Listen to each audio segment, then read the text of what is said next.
Apocalipse 9, 7. E o parecer dos gafanhotos era semelhante ao de cavalos aparelhados para a guerra, e sobre as suas cabeças havia umas como coroas semelhantes ao ouro, e os seus rostos eram como o rosto de homens. Joel capítulo 2, versículo 4 e 5, também falando sobre o dia do Senhor. A sua aparência é como a de cavalos, e como cavaleiros assim correm. Estrondeando como carros, vem saltando pelo cimo dos montes, crepitando como chamas de fogo que devoram o restolho, como um povo poderoso posto em ordem de combate. Esse comentarista, ele falando ainda sobre os gafanhotos, eles são espíritos demoníacos, mas serão invisíveis. Se pudessem ser vistos, essa seria a aparência deles. A Bíblia não nos diz qual é a origem deles. Sabemos que não foram originalmente criados dessa maneira, mas evidentemente se tornaram assim na revolução instigada por Lúcifer contra Deus. Aqui ele coloca as referências sobre esse episódio. Apocalipse 9:8 tinham cabelos como cabelos de mulheres, e os seus dentes eram como de leões. Aqui vamos fazer só a leitura do comentarista à direita, algumas referências aqui no meio, só para ficar registrado. Cabelos e dentes, eles foram sem dúvidas originalmente criados por Deus para realizar uma função particular de louvor e adoração, assim como as criaturas viventes, mas sofreram esse destino por causa da rebelião contra Deus. Apocalipse 9, versículos 9 ao 11. E tinham couraças como couraças de ferro, e o ruído das suas asas era como o ruído de carros, quando muitos cavalos correm ao combate. E tinham caudas semelhantes às dos escorpiões, e aguilhões nas suas caudas. E o seu poder era para danificar os homens por 5 meses. E tinham sobre si rei, o anjo do abismo. Em hebreu era o seu nome Abaddon, e em grego Apolion. Vamos começar com a leitura desse comentarista mais centralizado aqui.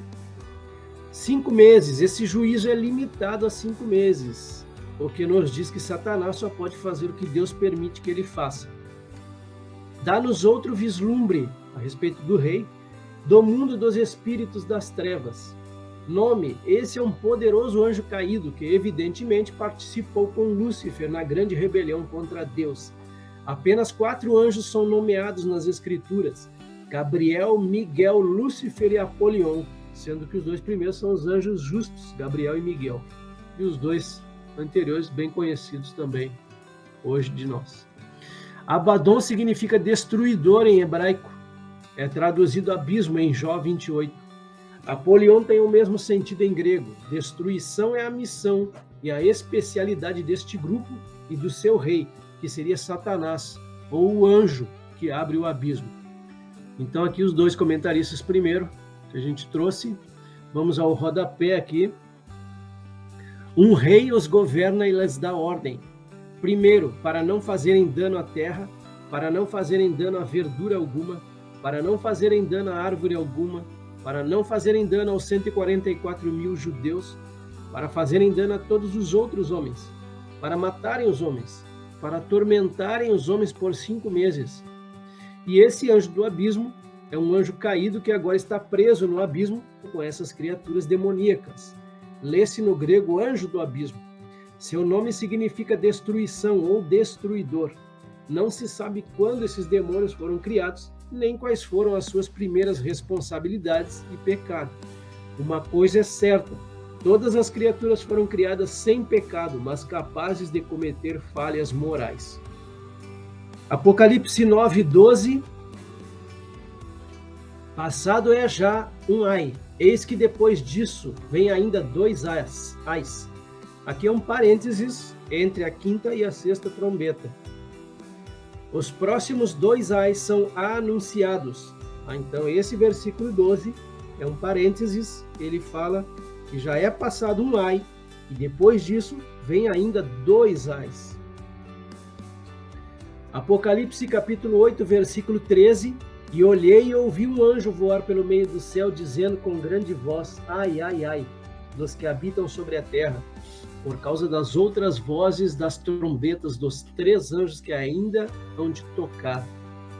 E lá à frente, Apocalipse 11:14, passou o 2º ai, eis que sem demora vem o 3º ai. O segundo ai, então, fala lá das duas testemunhas mártires, que a gente vai ver, se assim Deus permitir, na outra semana, daqui 2 semanas ainda. Esse comentarista mais à direita, eis que, as palavras eis que chamam a atenção para o fato de que os 2 ais restantes serão extremamente terríveis. O que já era ruim vai só piorando nesse período aqui. Então a gente chega à 6ª trombeta, Apocalipse 9:13, e tocou o 6º anjo a sua trombeta, e ouvi uma voz que vinha das 4 pontas do altar de ouro que estava diante de Deus. O segundo ai contra os homens. Esse comentarista diz que esses 200 milhões de demônios são soltos do poço para matar 1/3 dos homens. Então ele se refere ao mesmo poço aquele anteriormente falado. Apocalipse 9, 14 e 15, a qual dizia o 6º anjo, que tinha a trombeta: solta os 4 anjos que estão presos junto ao grande rio Eufrates. E foram soltos os 4 anjos que estavam preparados para a hora, e dia, e mês, e ano, a fim de matarem a 1/3 parte dos homens. Então está aqui esse mapa lá do Oriente Médio. O rio Eufrates, ele corta a Síria e vai passando por todo o Iraque, e em paralelo a ele tem o rio Tigre mais ao norte e o Eufrates mais ao sul. Esses 2 rios, eles vão atravessar esses 2 países aqui, inclusive vão passar ali pelo cantinho, no Kuwait, e vão desembocar lá no Golfo Pérsico. Aqui fica mais fácil da gente ver o rio Tigre mais acima e o rio Eufrates mais ao sul aqui. Essa aqui é a região onde a Bíblia menciona que ficava o paraíso. O início de tudo, o início da criação de Deus era exatamente aqui. Faltam 2 rios aqui que eles simplesmente sumiram do mapa. Eles não existem. Mas se a gente for lá em Gênesis, a gente vai ver que existem 4 rios que saíam de dentro do paraíso de Deus. Os que existem até hoje, que são visíveis pelo menos, são esses 2 grandes rios aqui, o Tigre e o Eufrates. E desse rio Eufrates, na região da Síria e do Iraque, vão sair ali esses 4 anjos caídos. Vamos começar com Gênesis capítulo 2, versículo 14. Os rios que saíam do Éden, e o nome do 3º rio é Tigre. Este é o que vai para o lado oriental da Síria, e o 4º rio é o Eufrates. Apocalipse 6, 8. E olhei, eis um cavalo amarelo e o seu cavaleiro, sendo este chamado Morte, e o inferno estava seguindo. E foi-lhes dada a autoridade sobre a 4ª parte da terra para matar a espada pela fome, com a mortandade e por meio das feras da terra. Esse primeiro comentarista sobre esses 4 anjos, mais no centro aqui, esses são anjos maus, portanto anteriormente presos. O rio Eufrates assinala a área. É onde tudo começou, é onde tudo terminará, e isso está sendo preparado neste momento. Esses 4 anjos não devem ser confundidos com os 4 anjos de Apocalipse 7:1. Aqueles são anjos justos, enquanto estes 4 são maus. Eles são executores da ira de Deus.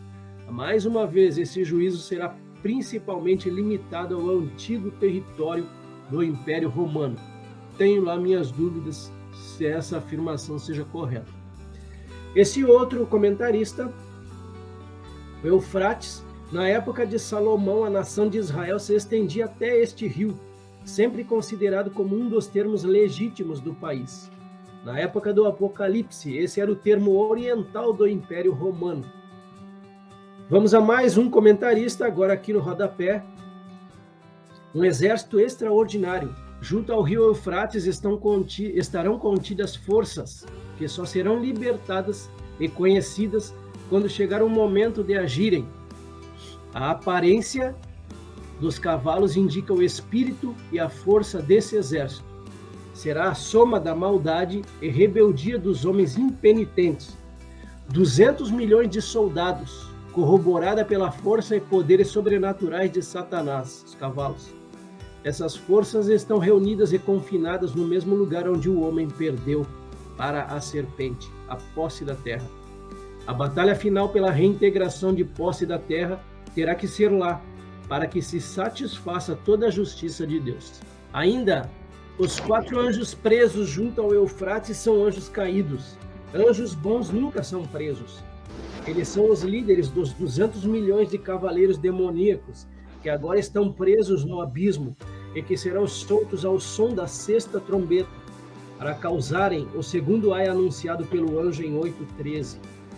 Cada um destes anjos comandará uma cavalaria de 50 milhões de demônios. Eles se dirigirão às 4 direções para matarem a 1/3 parte dos homens. Aqui, o Eufrates está associado aos juízos da tribulação. Ainda esse outro autor, ele fecha esse tema, preparados, refere-se a um momento certo do tempo, e não a um período ou duração de tempo. A cavalaria de demônios matará 1/3 dos homens em uma hora definida, assim como os primogênitos no Egito foram mortos à meia-noite.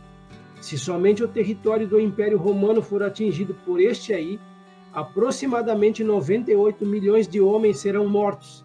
Lembrando que essa Bíblia de estudo aqui ela foi escrita nos anos 60, então tem que ser considerado isso. Se o ai referir-se a toda a terra, cerca de 296 milhões de homens serão mortos, também dados dos anos 60. O fato de os cavaleiros começarem pelos arredores do Eufrates indica que talvez estejam limitados aos países que cercam esse rio. Perspectiva da população mundial para o ano de 2030 em torno de 8 bilhões e 600 milhões de pessoas. Nós já chegamos à casa dos 8 bilhões em 2022.